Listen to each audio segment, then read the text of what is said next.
여의도, 광화문, 을지로, 그리고 바로 옆에 공덕 오거리, 이곳은 일자리가 아주 많은 지역입니다. 그 일자리와 아주 가까운 위치에 있는 이 아파트, 바로 공덕 자이 아파트인데요. 저기 밑에가 지하철 5호선 애오개역입니다.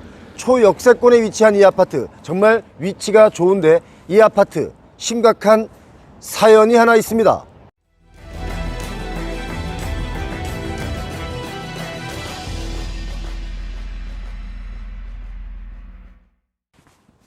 공덕 자이 아파트, 2015년에 입주를 했는데 입주한 지 8년 지났죠. 그런데 8년 동안 등기가 나지 않았습니다. 미등기 아파트입니다. 등기가 없는데 아파트 거래를 할 수 있을까요? 공덕 자이는 가격이 인근 단지들에 비해 낮게 책정되어 있습니다. 미등기로 인해 상대적으로 저평가받고 있죠. 미등기 아파트는 건물을 이용하는 데는 지장이 없지만 사고 파는 거래 행위에는 제약이 아주 많습니다. 우선 등기 절차가 진행되지 않은 일반 분양 물량은 주택담보대출이 불가능합니다. 이 때문에 일반 분양자들은 단체로 소송까지 했었죠. 가격을 한번 알아볼까요? 전용 85제곱미터 기준 2015년 입주 때는 7억 원 중반대에 거래가 됐고 최고가는 21년 9월에 18억 5천만 원까지 찍었는데 최근 거래가는 23년 2월에 14억 5천에 거래가 되었습니다. 인근 단지들에 비해 2억 정도가 저평가되어 있다고 봐야 되겠죠. 공덕 자이는 18개 동 총 1164가구 규모의 비교적 큰 단지입니다. 앞서 김동연 전 기획재정부 장관 겸 경제부 총리가 정부 청사 출퇴근을 위해 전세로 거주하는 곳으로 유명하죠. 그만큼 교통적인 입지는 뛰어난 곳에 위치해 있습니다. 이 아파트의 특징 중에 하나가 단차가 이렇게 있기 때문에 저 대로에서 걸어 오려면 계단을 이렇게 많이 올라와야 됩니다. 운동은 좀 될 것 같은데 손님들이 찾아올 때 야, 이렇게 숨차냐? 뭐 이럴 수 있을 것 같습니다. 조경이나 이런 것이 너무 잘 돼 있고 교통이 정말 좋기 때문에 살기 좋은 아파트는 틀림없는데 아쉬운 게 미등기라는 거. 서울 마포구 아현 4구역을 재개발해 2015년 입주한 공덕 자이가 8년째 등기 절차를 마무리 짓지 못하는 까닭은 무엇일까요? 여러분 이거 꼭 기억하셔야 됩니다. 미등기 아파트는 거래 과정도 복잡합니다. 미등기 전매를 피하기 위해 매매를 할 때는 수분양자 명의로 등기를 했다가 등기 시점에 다시 매수자 명의로 소유권을 이전해야 하죠. 등기 전에 전세를 드리는 경우에는 서류상 소유자가 기존 분양자이기 때문에 임대차 계약 과정이 번거로울 수밖에 없습니다. 현재 공덕 자이는 현금 청산자들과 소송 및 협상 등의 문제로 발목이 잡혀 있는데요.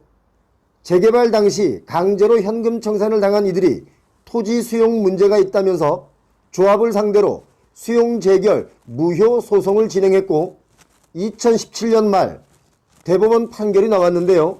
당시 법원은 청산에 대해서는 무효로 판결했지만 보상금과 관련해서는 양쪽이 합의할 것을 권고했고 아직도 여전히 보상금과 관련해서는 양측 간의 견해차가 크기 때문에 합의가 지연되고 있는 것입니다.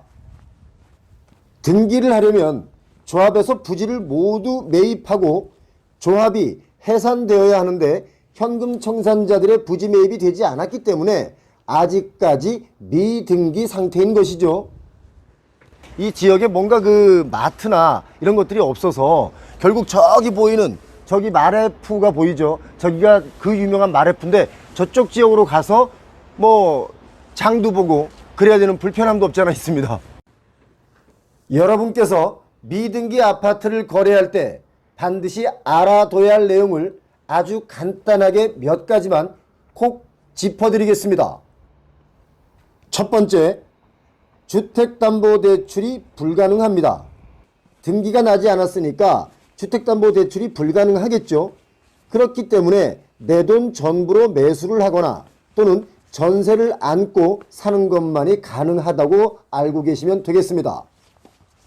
두 번째, 소유권 확인이 불가능합니다.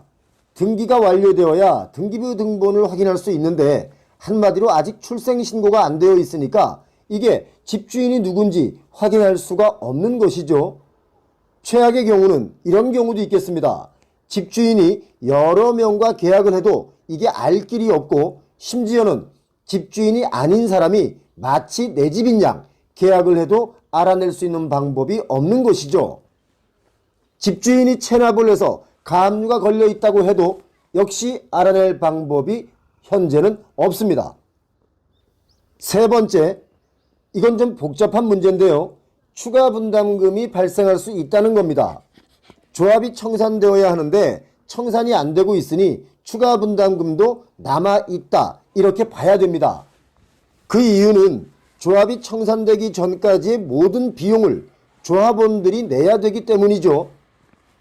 추가 분담금 문제는 매수하려는 물건이 조합원 거냐 아니면 일반 분양자 거냐 이거에 따라 다르겠죠.